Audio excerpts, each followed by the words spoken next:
I recently had a big spread in DJ Mag, which is like the biggest DJ magazine in the world. And what's really important to me about that is that they were pictures of, like I said, a big spread for an article about Jersey club music, which is really popular now.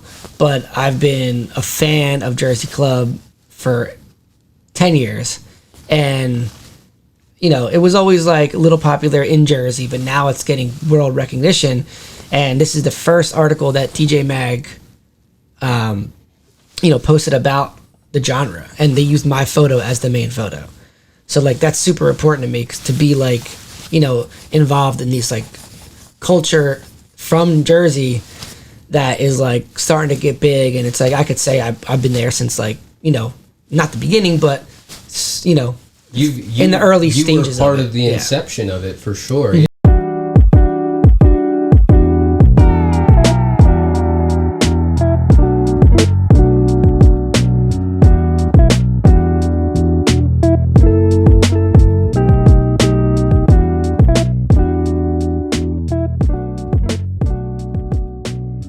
All right, you ready? I'm ready. All right, Mr. Jimmy G. I really got to thank you for coming on to this. You are one of the main progenitors of arts, music, and just culture for our area. So thank you for coming on. Thank you, man. So why don't you give everybody your full name and tell them a little bit about what you do? What's up? I'm Jimmy Giambrone from Hamilton, New Jersey. What do? I make music videos, take pictures, and have a good time doing it. Yeah, man. I mean, you've worked with so many incredible artists. You've been featured in many different cultural magazines in New York, Pennsylvania, New Jersey. So let's start at the very beginning. I've met you probably a few years back now at Killarney's because you're a resident DJ there from now and then. So you just told me a funny story. I've always known you as DJ Jimmy G, but you've never named yourself. Can you tell us the story behind that? I guess my first job ever was a DJ when I was 12 in 2001. 12? That's young. Damn. Yeah, I was DJing middle schools, like Holy Angels around here, a couple other middle schools in the area. It was me and my cousin, and we just always wanted to DJ, so got into it, started doing middle schools and, birthday parties, stuff like that. Did you ever do Enterprise Firehouse? No, I used to go there. But I was about to say, like, that sounds like right in your niche. No. Never DJ'd there, but used to go there all the time, of course. So apparently Seamus named you, huh? I guess everyone since I was little always called me Jimmy G. Okay. So that's what everyone knew me as. So it's more of a nickname. Yeah. So I started DJing in 2001 in middle school. I always played around with cameras, but I never like made money doing that yet. Mm-hmm. DJing all up until high school. Then I guess in 2006 I started doing more of the videography and photography, and I kind of put DJing to the side. And then if we want to jump forward, I was just DJing for fun, all through college and after college and all that. And I was DJing a pool party in Point Pleasant, and that's where I knew Seamus like kind of from before that, mm-hmm. But that's where we really became friends. And he goes, I like the way you DJ. Can you DJ at my bar? And I said, I don't DJ I don't really DJ for money anymore. It's like I don't like dealing with people and drunk people, all that kind of stuff. Yeah. But he was like, come on, like you could do it, play whatever you want, do whatever you want. Why don't you just try it out? And I said, all right, you know what, like I'll give it a try. I haven't done it, I haven't done it for real in a while. So I did it one night just for like, as a trial, and it was easy, and I got to play whatever I want, and no one bothered me. So yeah, I mean, I enjoyed it, and it's right around the corner. So I've been doing. That was, let's see, that was almost 9 years ago, 10 years ago.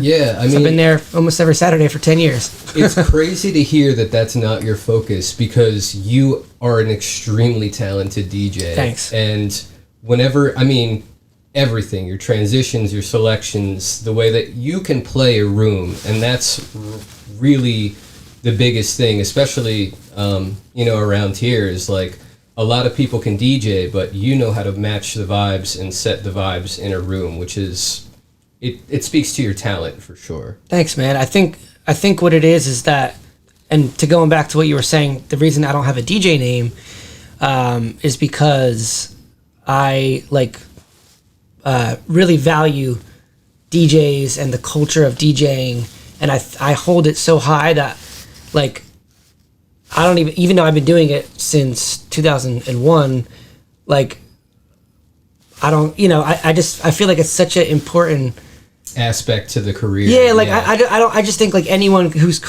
I started DJing 2 months ago and now I have a DJ name. I just think that like devalues like the art of DJing. So because I have so much respect for DJing and DJs that are good and really good, I don't know. I'd never, and because I never wanted to be a DJ, I never thought that it was, I felt weird being like, oh, I'm DJ, whatever. Like, I just think that's weird. It makes perfect sense. Yeah. I mean, and especially with you talking about the respect to the music. Yeah. And, I was taught by Dre Ovale, another extremely prominent DJ in the area who also goes by his own name. But yeah. I couldn't agree more with you in that sense of it really, and especially when you have the skills, like, it goes back to the quality and really what you like to play that sticks with the name. So let's move on from that. Let's take a step back. So you said it was about 2010 when you started getting into videography and all of the other stuff? Videography was about, like I said, I've always played with cameras. I've always made like home movie, edited like a lot of extreme sports videos. And in about 2004, the same cousin that I was DJing with, Dave Costantini, me and him started like a clothing line. We were in high school, and along with the clothing line, we like wanted to put out videos to go with it. Yeah. So we did a lot of, extreme sport videos, and we were burning them on like CDRs. Yeah. Which you had to play in a computer, because this is before like DVD burners. So we would just hand out like these computer CDs, put our videos on them, and that's just to get our name out there and marketing and all that kind of stuff. So, but again, that wasn't really like for money. That was just for fun. Of course. Yeah. So can you tell us a little bit about the clothing, or step back. Yeah. What was the clothing line? Yeah. So you're a man of many talents, I gotta say. So in high school, me and my cousin started this company called Dangerous and Publick, D.I.P for short. We pretty much searched the whole town for anyone who was talented as far as like, skateboarding, rollerblading, BMX, dirt bikes, quads, surfing, bodyboarding, fast cars, breakdancing, graffiti, anything that was just like extreme, anything cool, you know what I mean?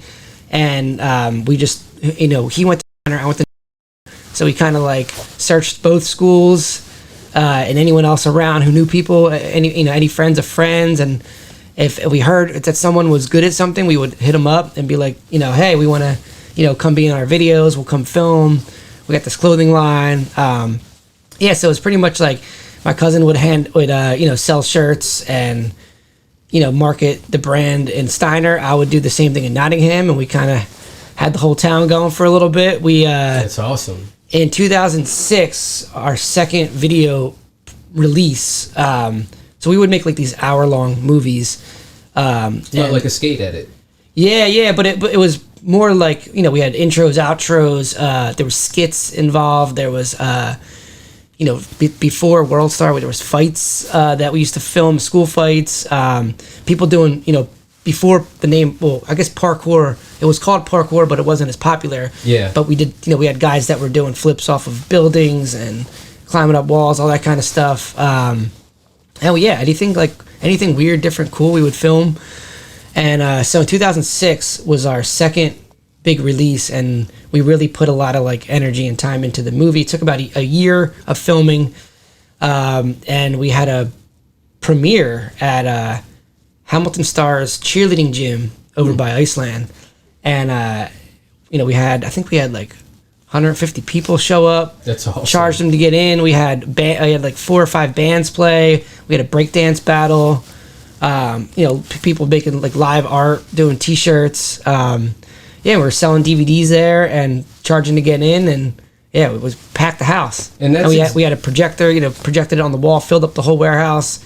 It was awesome. I mean, it was such a cool like time. This is before social before media, like really. Like YouTube was around, but not really, and like because people weren't really seeing, like, you had to like buy a DVD or like watch it on TV to see like things like that, or the CKY videos. Yeah, that was definitely a big like inspiration to us, like that kind of stuff. Like, those dudes were older, so like they were doing what we wanted to do. Absolutely. So you're a huge Viva La Bam fan, I'm assuming. Yeah, I mean, definitely a huge CKY Jackass fan.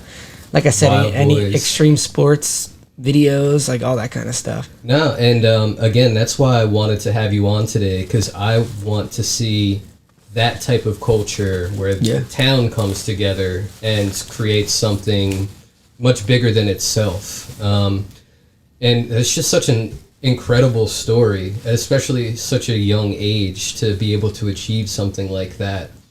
It was cool. But not to cut you off, but to segue that into like how I started doing it professionally, right around the same time, 2006, there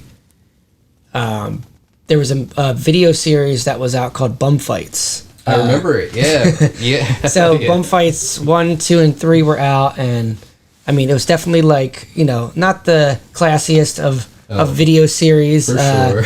I definitely don't believe in a lot of things they were doing, but it was the only place that you could watch like street fight videos, and they had a lot of wild stuff on that video series. And so I remember I emailed the creator, and I told him I had some school fights, and he, the guy like called my parents' house phone one day, and he was like, "Yo, Jimmy, I got your email, like, how many fights you got?" And I told him, like, I explained like what kind of fights I had.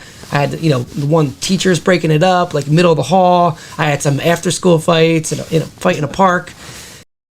It was a good place to record that. He was like, he goes, "Yo, I'll give you $150," and sent me a check for $150. I mailed him a DVD with 3 fights on it, and that was the first time I ever made money with my video camera. That's hilarious. So Bum Fights 4, I have 3 fights in that DVD series. All right, so let's take it a step past that. So you start to realize that you can tap into monetizing your skills. So what came after that? Because that led to an extremely successful career in arts and culture. So what happened after that? Yeah, so 2006 would have been my sophomore year of high school. Graduated in 2007. So junior, senior year, like I said, we did the video series, our video series. I sold those fights to Bum Fights, and from there I was like, all right, I can make money with my camera. So I did like a couple like a wedding or something, like just like people needed me to film things. I filmed it. I think I did like a dance recital. It was one of my first gigs. Yeah, those make perfect sense, especially when you're trying to build a portfolio to do grander things than that. Yeah, and so in my junior year, I took a video class in school, and one of the projects was making a music video. And out of all the projects, like I don't know, it was like my favorite one was that. Yeah. Like I was not into like the short film thing. I did it obviously in school, but I never was good at like writing scripts, or I'm not, I don't read, like I'm not really into that. With your DJ skills too, I'm sure. Yeah, right. And I love music, of course. So it kind of like, and it was similar to like the extreme sports that I was doing. Like I love like that. The high energy stuff. Yeah, high energy stuff. I really enjoyed music videos because there was no rules. Like I didn't have to it didn't matter if the guy had sunglasses on in one shot and then next shot he didn't wear them. Like no one cares, you know. But if you did it in a movie, like it would ruin the whole movie. Yeah, you're gonna have people like pick it's you bad, apart, right? For sure. And I didn't like. I'm not really like. I don't know. I'm like. You know, I don't like having like too many rules to follow when I'm doing that kind of stuff. So music videos was a cool way to like just do whatever looks cool, and you know, it was really similar to like the extreme sports stuff.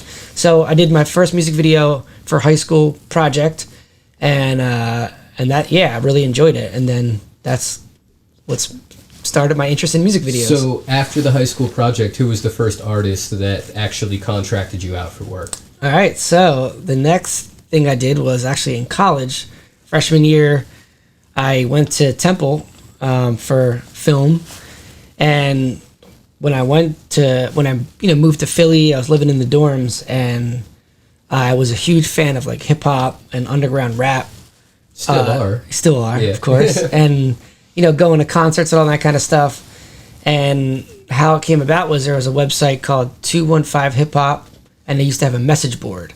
So for the people who don't know what message boards are, no, you gotta that was how youngins. That's how you used to like interact with people that you had a common interest with. So, you know, there was, like I said, I belonged to this hip hop message board, but there was message boards for everything: cars, you know, people who were hackers, people who were into anything, you know, computers, video games, exactly. Right? Like anything. Any like niche interest that you have, you would find a message board, and you can meet people. You could, you know, share ideas and share whatever, you know, share your interests. So there was a message board, like I said, 215 Hip Hop, and they used to post about local shows, you know, stuff that was like not, you know, you couldn't like look up, you know, billboards on the highway. Like it was like, how do you find out about these like local shows? It wasn't Eventbrite back then. Right. It wasn't, yeah, it was no Instagram or any of that kind of stuff. So I used to go on this message board to like find out about shows.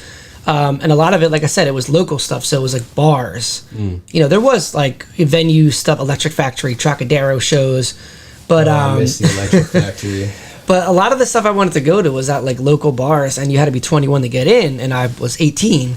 So I remember there was this one show at this place called the Khyber, and I like posted on the event page, and I was like, hey, you know, I'm not 21, but if someone could get me in, like I'll shoot you guys a video and bring my camera, take pictures for free.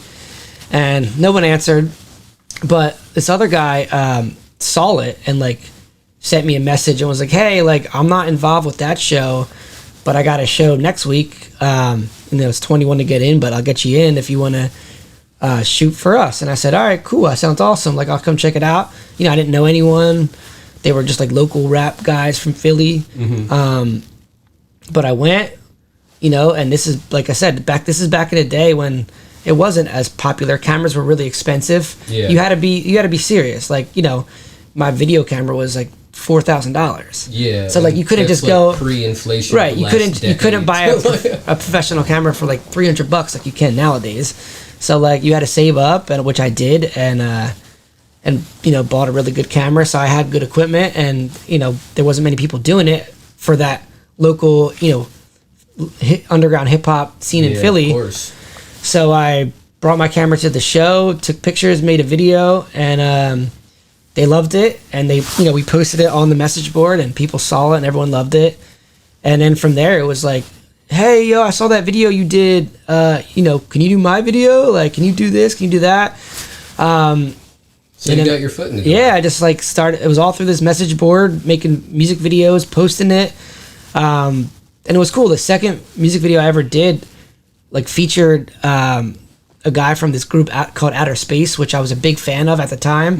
You know, and I didn't know these guys. I've dreamt of working with them. I would, you know, so that was so cool. Like my second music video that I got paid for was like featured a guy I already like used to go pay to see in concert. And you're knocking one off the bucket list too. Yeah, and that's dope. So like that, you know, just from there, it was just like I said, one after another, people was like, oh, this young kid's making cool videos, and not many people were doing it. So I was like one of the, you know, a handful of 3 or 4 people in Philly that was doing hip hop photography, you know, low budget music videos. And remind me the year around this. So this was like 2007, 2008. Gotcha. All right. So Let's before we do that, like, what are some other of the hot or like more popular artists that you've worked with to date? So I guess you don't have to name them all because I know you got quite a portfolio under you. So yeah, I will just definitely it's hard off the top of my head, but I would say, you know, my artists that I've been working with. One of the artists I've been working with for the long time was this guy named Freeway, who was one of the biggest rappers out of Philly. He was signed to Rockefeller Records in early 2000s with Jay-Z. I'm familiar with him. Yeah. You know, went on tour with Jay-Z and has songs with Mariah Carey and Lil Wayne and anyone you name it. He's done it. He's been around the world. Yeah, it's like a dream come true to work with someone like that. Yeah, me and him have been working together for 13 years now. So he was one of the first guys. You know, after a year or two of me getting my name out there, you know, I got in cool with him, and we've been working ever since. Another group that I was a fan of for years that I've been doing videos with for about 10 years now is a group called Jedi Mind, and they're one of my very popular group. One of my like I said, one of my favorite groups growing up, and now I get to do all their music videos and, you know, shoot their tours all over the country. That's incredible, man. I'm so happy for your But success. but besides them, a lot of one-offs. I did a album cover with Travie McCoy from Gym Class Heroes, and it was a song called Billionaire with Bruno Mars. Oh wow. I want to be a billionaire so bad, whatever that song is. Like, me and my buddy Snapcracker shot the cover for that, and we didn't even know what it was going to be used for. They ended up using it as the single cover and went double platinum, featuring Bruno Mars. That was cool. And, you know, I did some stuff with him. I worked with Inspector Deck, Jadakiss, Fabolous, Allen Iverson. AI, really? I did a promotional video for him, for Timberland, I think, or New Balance. That's some sneaker company, maybe. Dope. That is absolutely dope. A lot of, work with Mos Def. Have you ever worked with a Boom Room in Philadelphia? I don't think so. No, I got connections with them through a promotion group that I work with called Aspire Higher. But I was just curious if you knew like Beanie Sigel or any of that. Well, I definitely did a lot of videos with Beanie over the years. Beanie is a huge community organizer out in Philadelphia, so that doesn't surprise me. Shout out to Beanie. Yeah, so my buddy Freeway they're all in a group together called State Property, and gotcha. So I did the last like 2 or 3 like official State Property photo shoots. So every time they go on tour, it's like my photo on their flyers and all that kind of stuff. That's awesome, man. So Beanie, Petey Crack, all the other State Property guys. Right. I mean, it's cool to be able to like shoot music that I actually like to listen to. Mm-hmm. You know, I've been doing a lot of work with Asher Roth, a lot of his music videos the past couple years. And like I said, I've been a fan of him forever too. So it's cool to kind of work with the guys that I grew up listening to. Absolutely. So let me flip the script real quick and let's talk about your photography. So when did that start in this entire process? And talk about a little bit about how that cultivated to everything. So it was always, I think video was definitely first, but then the first DSLR came out in 2003. It was called the first Rebel, Canon Rebel. Everyone knows the Canon Rebel. But the first one came out in 2003. And before that, I was like just playing around with like SLR film cameras, but I didn't like developing. I hated like having to wait to get your pictures. Yeah. I didn't like I'm used to a video camera where you could play back right away and see what you're looking at. Mm-hmm. I really didn't enjoy the film aspect of it. So when they announced the first digital SLR, I was like, all right, cool. Like, I'm saving up. Paid $1,000 for it. It's at Circuit City in 2003. I bought a 1 gigabyte memory card. So nowadays, you could buy a 1 terabyte, but I bought a 1 gigabyte memory card for $100. That's how much it cost. Yeah, now it's like $100 for a 2 terabyte one. So. Yeah. That's 2,000 gigabytes for $100. It was 1 gigabyte for $100. That's what the memory card was. Oh my god. So I got my first DSLR when it came out in 2003. Shot a lot of stuff like in high school for the school, yearbook and stuff. I did a lot, a magazine, stuff like that. Hey man, hustle the school. College, shot for a college magazine when I was in college. During that time, like I said, it was all both. So I was doing hip hop music videos, but also doing hip hop album cover portraits. Shooting live concerts. I was doing both all at the same time. Gotcha. So talk about some of the pictures that have been taken on by art societies around the tri-state area. I kind of want to, because I've seen some competitions that you've won even over the last couple of years, if I'm correct. I'm trying to think. So mostly like a lot of the publications recently were for like magazines. So I recently got published in Thrasher skateboarding magazine. So that was, that's a lifetime goal for me. I mean, another one off your bucket. A fan of skateboarding and rollerblading forever. So, to be my picture, my name in Thrasher was awesome.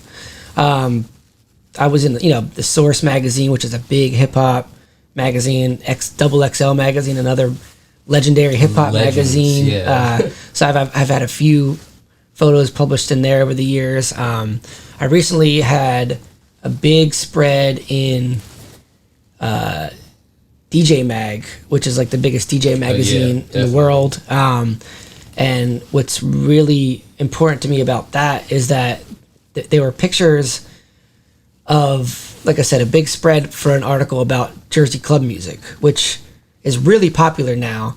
But I've been a fan of Jersey club for 10 years. And it was always like a little popular in Jersey, but now it's getting world recognition. And this is the first article that DJ Mag, posted about the genre, and they used my photo as the main photo.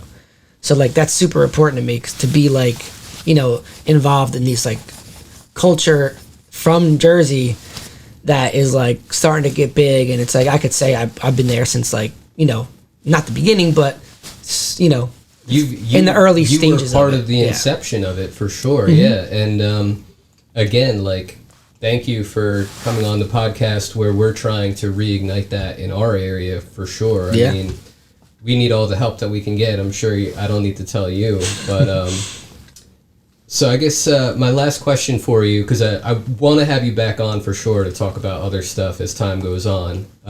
What's in your future right now? What's the future of your business?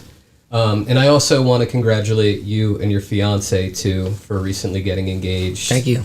You guys seem so happy. She's a wonderful woman, and heck yeah, I wish you the best for Thank you very much. Yeah, but yeah, what's the future looking like for you right now? Yeah, so I mean, I'm just always trying to push the boundaries, and like I said, I love doing music videos. I love anything in the music culture, like Jersey club or hip hop. But I shoot rock, I shoot whatever, anything, DJ culture, music videos.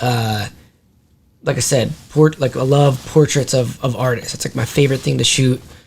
And me and my fiance Joanna, we definitely work together. She's a stylist, so we do a lot of she works on a lot of shoots with me, and let me just say, the synergy before we started this shoot was on point. So I mean, you got a real one back. Thanks, man, for sure.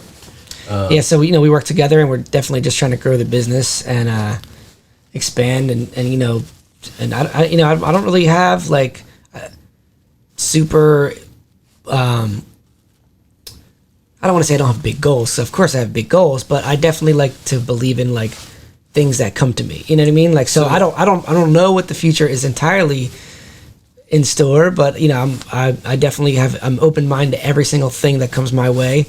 And I don't know. I have no idea. I'm hopefully I can continue to keep doing what I'm doing on a bigger level. For sure. The thing is, I don't want to be like solely a music video director. I don't want to be the biggest. I don't want to be the best photographer. I don't want to be the biggest DJ. I like being able to do a bunch of different things on a smaller scale. You're a jack of all trades. Yeah, I like working with, I don't like doing big crew stuff, big budget stuff. I like things that are more like intimate in the streets, one-on-one or a little small crew. I don't know. I feel like it's like I watch a movie and you like the credits are like 9 minutes long. I'm like, how could you say that's your movie when like what did you do? You like put up one light and then cool, or you know, not to take away from any of those guys. You like the creative focus on it. I just like being able to be in control of a lot of different aspects of it, you know. Like a shoot with 20 people and you did one little thing, that's really cool. But like, I don't know, do they feel like that's their baby? I don't know. Yeah. Maybe. So I'm all about affirmations, much like you just explained. So can you give me 3 people in the videography realm that you want to work with over the next couple years to like just put it out into the universe, and maybe like 3 shoots that you want to do? Like who's the artist that you want to work with right now? You mean like an artist or artists or groups for video? For video. Videos. Ooh, let's think. I always said, like since I was a kid, I don't know, like P. Diddy. All right. Just because like he was like when I was little, he was like the biggest name in the world. So like I always thought like if I ever work with P. Diddy, like that's big. Obviously, like I would love to, you know.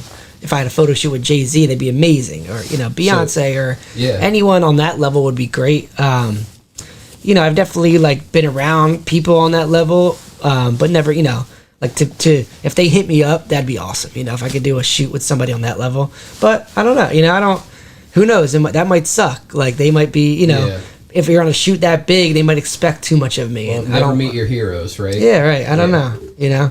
But I've, you know, of course, like, you know, I've like I would love to do more stuff with like the guys from Wu-Tang, you know, and like anything in the hip hop, you know. Well, hopefully classic this will hip get out hop to them for sure. Yeah, maybe Busta Rhymes, like, hit me up. That would be sick to work with Busta. I don't know, but like I said, I don't. There's really no one in particular, you know, specifically. I would like to work with anyone. You know, I'm definitely open. Hey, you're working with me, and I'm small, so there you go. Anything can happen. So my last question for you is, what do you think of the Mercer County Business Networking Group that we're currently trying to build right now? Why don't you tell me more about it? So we're trying to collect any and all business owners that are willing to participate and put energy into growing a resource web, first of all, and then also just be more in sync so that when we do community projects, whether it be nonprofits or anything really related to the community, we even, you know, wrap around volunteering as well. It's much easier to organize and push forward.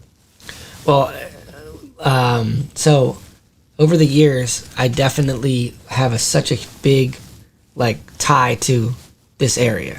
So Hamilton, Trenton, Mercer County, New Jersey, right? Like I said, Jersey Club. That's why I vouch for it and I stand behind it forever because it's a local, like, subculture, which is awesome. So anything local, like, I believe in, and I think that there's so many cool people and talented people in the area, and there's really not much going on. You know, I mean, like, not yet, at least. I used to have to. Well, I still do. If I have to drive to Philly, if I want to see a cool event, you know, it's a shame. Like, people in Philly could go out every night and go to a cool place and hear music that you don't hear anywhere else. If I go out in Hamilton, and I'm a part of this problem for sure, when I DJ, I have to play music that I don't want to play, right? I have to play music that everyone could be okay with, right? Because if I played music that, you know, more like, what am I trying to say? Music avant-garde. Yeah. Like if I did that, no one would come, right? But I mean, maybe if someone did open up, you know, a room around here that catered to, like, you know, one night was techno music, or one night was hip hop, and one night was Latin music, right? Like, that's cool, you know. Why when I go out I hear the same thing I hear on the radio? And I'm the problem. I'm the one playing it. You know what I mean? Like, but that's what I have to do. If I don't do that, people look at me like I'm crazy, right? Well, hopefully we'll start getting those businesses, and maybe not the current ones, but we'll start getting new businesses to kind of have that more open mindset. You know, Luca's doing it right now with jazz, blues, and their piano lounge. Play a lot of big band stuff as well, and I see a bright future for them, especially what they're going to be contributing to, you know, our That's community. Awesome. and hopefully we'll get Joanna involved in that too. So there's opportunities everywhere, and even though it might be a slow crawl, I think that we will definitely make some headway over this on the next couple of years. Yeah, like I love what you guys are doing, because I really believe in this area and like Mercer County and Trenton and Hamilton, and I think there's so many cool people, and there's not enough going on around here. Absolutely. And like I said, why can't we go out and and I love how you do the business night at Killarney's. Yeah. Like that's cool. People that are interested in that could go out and have an event to go to once a week and meet with people that they get along with and share ideas and get inspired, right? Absolutely. Yeah. Like I said, I have to drive to Philly to go see an event that I'm interested in, right? Like there's nothing around here for my interest. Yeah. You know what I mean? Like there's one event a year, it's called the Jersey Fresh Jam that Leon Rainbow puts on. It's awesome, right? And we want him on the podcast, so it's graffiti and breakdancing and hip hop and DJs and music and art, and that's awesome. But I can't do that on a regular basis, right? Yeah. There's really not much, for me around here. Mm-hmm. That's why I have to go to Philly or New York or special events, in the whatever, Yeah. But it's always far.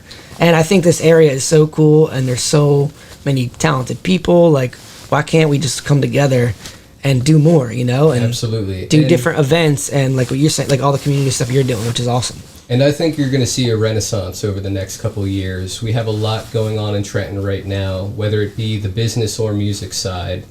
And, for Hamilton, again, I think it's going to be more of the jazz and blues coming back, because we used to be a huge area for jazz. Yeah.